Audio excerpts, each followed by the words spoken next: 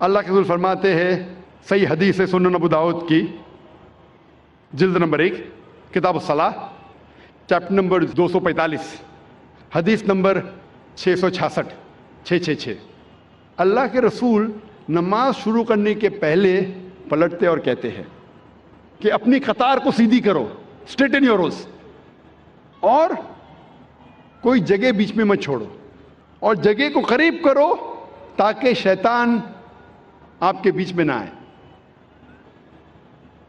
نماز جب ہم پڑھتے ہیں، صلاۃ ادا کرتے ہیں، فرض ہے کہ جب جماعت میں کھڑے ہیں تو ہمارا کاندھا ہمارے ساتھی کے کاندھے سے لگنا چاہیے، ہمارا پیر ہمارے ساتھی کے پیر سے لگنا چاہیے۔ چاہے جو آدمی آپ کے قریب، چاہے 2 لوگ کھڑے ہیں ساتھ میں، چاہے راجا یا فقیر، غریب یا امیر، گورا یا کالا، پیلا یا گھیواں، اگر نماز کے لیے، صلاح کے لیے ساتھ کھڑے ہیں تو فرض ہے کہ وہ کاندھے سے کاندھا ملا کے نماز پڑھے۔ یہ اسلامی بھائی چارہ ہے، فرض ہے۔ نماز پڑھنے کے جو اہم رکن ہیں وہ قرآن میں جن کا ذکر آتا ہے اور باقی کا ذکر آتا ہے حدیث میں، لیکن قرآن کے ذریعے ہمیں پتہ لگتا ہے کہ قرآن مجید میں اللہ سبحانہ وتعالیٰ فرماتے ہیں سورہ بقرہ میں سورہ نمبر 2 آیت نمبر 144 144 اللہ فرماتے ہیں کہ جب بھی آپ نماز کے لیے کھڑے ہوتے ہیں، صلاح کے لیے کھڑے ہوتے ہیں، اپنا رخ مسجد حرام کی طرف کرو، turn your face toward the sacred mosque. جدھر بھی آپ ہیں اپنا رخ، اپنا چہرہ مسجد حرام کی طرف کرو۔ یہ ہمارے لیے قبلہ ہے، کعبہ ہمارا قبلہ ہے، نماز پڑھتے وقت ہمیں رخ کرنا چاہیے مسجد حرام کی طرف، یہ فرض ہے۔ اللہ تعالیٰ فرماتے ہیں سورہ بقرہ میں سورہ نمبر 2 آیت نمبر 238 میں 238 اللہ تعالیٰ فرماتے ہیں کہ جب بھی آپ صلاح کے لیے کھڑے رہو تو stand with a devout frame of mind. آپ جب کھڑے ہوتے ہیں، عربی میں لفظ آتا قانتین، کہ اپنے ڈیواؤٹ فریم آف مائنڈ کے ساتھ آپ نماز پڑھو۔ اللہ فرماتے ہیں سورہ ہجر میں سورہ نمبر 15 آیت نمبر 87 میں کہ اللہ ہے سینٹ، اللہ نے نازل کیا ہے 7 آیتیں جو ہمیشہ دہرائی جاتی ہے اور قرآن عظیم۔ جب قرآن مجید میں اس کا ذکر آتا ہے 7 آیتیں جو ہمیشہ دہرائی جاتی ہے، اس کا مطلب ہے سورہ فاتحہ۔ سورہ فاتحہ میں 7 آیتیں ہیں، تو قرآن میں اللہ تعالیٰ ذکر کرتے ہیں سورہ فاتحہ کے بارے میں، اور عظیم قرآن۔ سورہ فاتحہ کے علاوہ باقی حصہ جو قرآن کا ہے اسے کہا جاتا ہے قرآن عظیم۔ تو سورہ فاتحہ کا ذکر آتا ہے قرآن مجید میں سورہ ہجر میں سورہ نمبر 15 آیت نمبر 87 میں۔ اور اللہ تعالیٰ قرآن مجید میں کہتے ہیں کہ صلاح میں آپ کو رکوع کرنا ضروری ہے، اور رکوع لفظ قرآن مجید میں کم سے کم 13 بار آیا ہے، اور صلاح کا اہم رکن جو ہے وہ سجدہ ہے، اپنے ماتھے کو زمین پہ ٹیکنا کہتے ہیں سجدہ۔ اور سجدہ کا لفظ قرآن مجید میں 92 ٹائمز آیا ہے، قرآن مجید 92 ٹائمز۔ اور اللہ تعالیٰ فرماتے ہیں سورہ ال-عمران میں سورہ نمبر 3 آیت نمبر 43 میں، یا مریم مقنتی لربی کی وسجدی ورقی ما یا رقیم، کہ اے مریم آپ اللہ کی عبادت کرو اور سجدہ کرو اور رکوع کرو ان لوگوں کے ساتھ جو رکوع کر رہے ہیں۔ اور اللہ تعالیٰ فرماتے ہیں سورہ حج میں سورہ نمبر 22 آیت نمبر 77 میں کہ اے مومنو رکوع کرو اور سجدہ کرو اور اچھے کام کرو تاکہ آپ فلاح پاؤ۔ تو کئی بار قرآن مجید میں کہا گیا ہے رکوع کے بارے میں اور سجدے کے بارے میں۔ اور اس کے علاوہ قرآن مجید میں کئی بار کہا گیا ہے اطیعوا اللہ واطیعوا الرسول، اللہ کی اطاعت کرو اور اللہ کے رسول کی اطاعت کرو۔ کئی بار قرآن مجید میں آتا ہے، سورہ ال-عمران سورہ نمبر 3 آیت نمبر 32، سورہ ال عمران سورہ نمبر 3 آیت نمبر 132, سورہ نساء سورہ نمبر 4 آیت نمبر 59, سورہ مائدہ سورہ نمبر 5 آیت نمبر 92, سورہ انفال سورہ نمبر 8 آیت نمبر 1, سورہ انفال سورہ نمبر 8 آیت نمبر 20, سورہ انفال سورہ نمبر 8 آیت نمبر 46, سورہ نور سورہ نمبر 24 آیت نمبر 56, سورہ نور سورہ نمبر 24 آیت نمبر 54, سورہ محمد سورہ نمبر 47 آیت نمبر 33, سورہ مجادلہ سورہ نمبر 58 آیت نمبر 13, سورہ تغابن سورہ نمبر 64 آیت نمبر 12. کم از کم قرآن مجید میں 12 جگہ کہا گیا ہے اطیعوا اللہ واطیعوا الرسول, اللہ کی اطاعت کرو, اللہ کے رسول کی اطاعت کرو. اس کا مطلب اللہ کے علاوہ جو بھی اللہ کے رسول فرماتے ہیں, حکم کرتے ہیں, ہمارے لیے فرض ہے کہ اسے ہم مانیں. تو صلاح کی باقی رکن, باقی چھوٹی چیزیں کس طریقے سے پڑھی جاتی ہے وہ ذکر آتا ہے حدیث میں. جب اللہ کے رسول کی صحیح حدیث پڑھیں گے تو باقی چیز ہمیں ملتی ہے. اور اللہ کے رسول فرماتے ہیں صحیح بخاری میں جلد نمبر 1 کتاب الآذان چیپٹر نمبر 18 حدیث نمبر 604 میں, پرے ایز یو سی می پرے, نماز پڑھو جس طریقے سے آپ مجھے پڑھتے ہوئے دیکھ رہے ہیں. اور یہ حدیث دہرائی گئی ہے کئی جگہ, یہ دہرائی گئی ہے صحیح بخاری میں جلد نمبر 9 میں حدیث نمبر 352 352, جہاں اللہ کے رسول فرماتے کہ نماز پڑھو اس طریقے سے جس طریقے سے آپ مجھے پڑھتے ہوئے دیکھ رہے ہیں. تو باقی چیز نماز کے بارے میں ہمیں ملتی ہے اللہ کے رسول کی صحیح حدیثوں میں. اللہ فرماتے ہیں سورہ داریات میں سورہ نمبر 51 چیپٹر 51 ورس نمبر 56 ورس 56, وما خلقت الجن والانس الا لیعبدون. اللہ سبحانہ و تعالیٰ نے جن اور انسان کو اسی لیے بنایا ہے تاکہ وہ اللہ کی عبادت کرے. اللہ نے جن اور انسان کو صرف اور صرف اسی لیے بنایا تاکہ وہ اللہ کی عبادت کرے. یہ لفظ عبادت آتا ہے عربی لفظ عبد سے, جس کے معنی ہے بندہ, بندگی, اور سارے انسان اللہ کے بندے ہیں.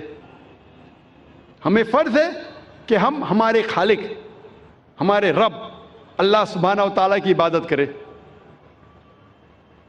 کئی مسلمانوں کو غلط فہمی ہے کہ صلاح ہی صرف اللہ کی عبادت ہے. صلاح اللہ کی ایک اہم عبادت ہے, سب سے بہترین, لیکن صرف صلاح عبادت نہیں.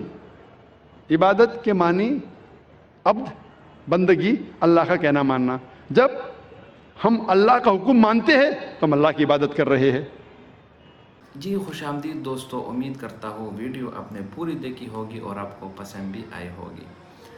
بھائیو دوستو, ویڈیو میں آپ نے دیکھا کہ جو بھارت کے پرائم منسٹر ہے نریندر مودی, دراصل میں ہندو ہے, لیکن دیکھو کس طرح جو اذان ہو رہی تھی تو اذان کے درمیان بالکل خاموش کھڑے رہے, اذان کو پوری سنا, اس کے بعد اپنا تقریر وغیرہ جو ہے نا وہ جاری کیا. اب یہ اللہ جانتا ہے کہ اس کی نیت کیا تھی, یا یہ اس کی پالیٹکس ہے یا کچھ اور ہے, وہ علیحدہ بات ہے. لیکن بہرحال رسپیکٹ کرنا دوسرے مذہب کا یہ بہت بڑا جو ہے نا ایک قدم ہوتا ہے جو ہر کسی کے پاس نہیں ہوتا. اور دوسرے کی نسبت پاکستان کا پرائم منسٹر نواز شریف, تو میرے بھائیو دوستوں, میں یہاں پر کوئی پولیٹیکل بات نہیں کر رہا, نہ ہی میں یہ کہہ رہا ہوں کہ میں کسی کا سپورٹر ہوں یا نہیں, لیکن بحیثیت مسلمان یہ اذان کا جو ہے نا جواب دینا اور اذان کو سننا یہ ہمارے رسول صلی اللہ علیہ وسلم کا حکم ہے. رسول اللہ صلی اللہ علیہ وسلم نے فرمایا کہ جب اذان ہو رہی ہو تو اس کو چپ کر سننا چاہیے. اور رسول اللہ صلی اللہ علیہ وسلم کا یہ بھی ارشاد ہے کہ مجھے ڈر ہے اگر جو لوگ اذان کے درمیان باتیں کرے, اذان کو نہ سنے, تو مجھے ڈر ہے کہ موت کے وقت ان کو کلمہ نصیب نہ ہو. میرے بھائیو دوستو, میرا اشارہ یہاں پر نواز شریف کی طرف نہیں بلکہ ہر اس آدمی کی طرف ہے جو کہ اذان سنتا ہے اور اذان کے دوران وہ باتیں کرتا ہے اور دنیا پر توجہ دیتا ہے. اذان زیادہ سے زیادہ 2 منٹ یا 1 منٹ لے گا, تو آپ 1 منٹ یا 2 منٹ اگر آپ خاموش رہے تو کون سا آپ کا نقصان ہوگا. اور اذان کو جب آپ سنیں گے میرے بھائیو دوستو, اور اس کو آپ اگر دل سے سنیں گے اور دل لگا کر سنیں گے تو آپ کو ایک عجیب سی فیلنگ اور عجیب سا مزہ آئے گا۔ تو میرے بھائیو دوستو، اذان کا احترام کیجئے، یہ ہمارے جو اسلام ہے اس کا ایک اہم رکن ہے اور ایک خوبصورتی ہے ہمارے مذہب کی کہ 5 وقت اللہ کی طرف سے ایک مؤذن آپ کو آواز دیتا ہے، آپ کا بلاتا ہے کہ آپ نماز کی طرف آؤ، حی علی الفلاح، کامیابی کی طرف آؤ، ناکامی کو چھوڑو، دنیا کو چھوڑو، نماز کی طرف آؤ۔ تو اذان کا جواب دینا ہر مسلمان پر واجب ہے۔ اور دوسری بات یہ کہ اگر آپ اذان کا جواب دیں گے تو آپ کو جو ہے نا وہ آپ کو موت کے وقت کلمہ نصیب ہوگا۔ دوسری بات مؤذن کی فضیلت، جو ہم اذان محلے میں اذان سنتے ہیں، ہمارا جو رواج ہے وہ تو یہ ہے کہ جب محلے میں کوئی آدمی بوڑھا ہو جاتا ہے تو وہ اذان دینا شروع کر دیتا ہے، جبکہ اذان ہمیشہ جس کی آواز خوبصورت ہو اس کو اذان دینی چاہیے، کیونکہ جب ایک خوبصورت آواز والا جب اذان دے گا تو جو آدمی نماز نہیں بھی پڑھے گا وہ بھی مسجد آئے گا، وہ بھی دیکھے گا کہ یار یہ اذان کون کر رہا ہے، اتنی خوبصورت آواز ہے اس کی۔ تو اس میں حکمت یہ ہے کہ جب ایک خوبصورت آواز والا بندہ اذان کرے گا تو جو لوگ نماز نہیں پڑھتے وہ بھی نماز کی طرف آئیں گے۔ اور احادیث میں آتا ہے، صحیح احادیث میں، قیامت کے دن جو مؤذن ہوں گے ان کے گردن لمبے لمبے ہوں گے، جو تمام لوگ کھڑے ہوں گے تو ان کی قد کم ہوگی، لیکن جو اذان ہوگی اس کے مؤذنین جو ہوگی اس کی جو گلا ہے وہ سب سے بڑا ہوگا، اس طرح لمبا۔ یہ اس لیے کہ جو تمام لوگ وہ قیامت کے دن جب اللہ تعالیٰ کا دیدار کریں گے تو اللہ تعالیٰ تو سب کو نظر آئے گا، لیکن جو مؤذن ہوں گے ان کی گردنیں لمبی لمبی ہوگی، ان کو دیکھنے میں بہت آسانی ہوگی اور ان کا واضح پتہ چلے گا کہ جس کی گردن لمبی ہو وہ مؤذن ہے۔ تو یہ بہت بڑی فضیلت ہے۔ اور دوسرے حدیث میں آتا ہے، رسول اللہ صلی اللہ علیہ وسلم نے فرمایا کہ اگر کسی کو یہ پتہ ہو جائے کہ اذان کرنے میں کتنا ثواب ہے تو لوگ اس کے لیے جھگڑا کرے، لڑائی جھگڑا کرے، ایک کہے گا میں اذان کرتا ہوں، دوسرے کہے گا میں اذان کرتا ہوں۔ تو میرے بھائیو دوستوں، مؤذن کی بہت فضیلت ہے اور اذان کی بھی بہت زیادہ فضیلت ہے اگر کوئی اس کا صحیح طریقے سے جواب دے۔ دوسری بات یہ کہ اذان، جو ڈاکٹر ذاکر نائک کا بیان آپ نے سنا، اذان یہ نماز کے بلانے کے لیے ایک طریقہ ہے۔ اس کا بہت زبردست واقعہ ہے۔ یہ ایک صحابی رسول اللہ صلی اللہ علیہ وسلم نے جب صحابہ سے مشورہ کیا کہ ہم اذان کے لیے، ہم نماز کے لیے لوگوں کو کس طرح بلائیں گے، تو کسی نے کہا کہ ہم بانسری بجائیں گے اور ڈرم بجائیں گے یا آگ جلائیں گے وغیرہ وغیرہ۔ تو رسول اللہ صلی اللہ علیہ وسلم نے فرمایا کہ ان سب کو چھوڑو، جو یہودی اور نصرانیوں کا طریقہ ہے اور اللہ تعالیٰ کوئی حل اس کا نکالے گا۔ پھر خواب میں ایک صحابی کو ایک فرشتہ آیا اور اس نے اس اذان کے کلمات جو ہے نا وہ بتا دیے۔ اسی طرح پھر حضرت عمر رضی اللہ عنہ کو بھی خواب میں آیا۔ پھر حضرت بلال نے جب اذان کی تو یہ طریقہ رائج ہوا مسلمانوں میں اور انشاءاللہ یہ قیامت تک جاری رہے گا۔ تو میرے بھائیو دوستو، آپ سے درخواست ہے کہ آپ اذان کی رسپیکٹ کریں، جب بھی اذان ہو اس کو غور سے سنیں اور اس کا جواب بھی دیں۔ امید کرتا ہوں ویڈیو آپ کو پسند آئی ہوگی۔ اگر ویڈیو آپ کو پسند آئے تو اس چینل کو سبسکرائب کریں۔ بہت شکریہ۔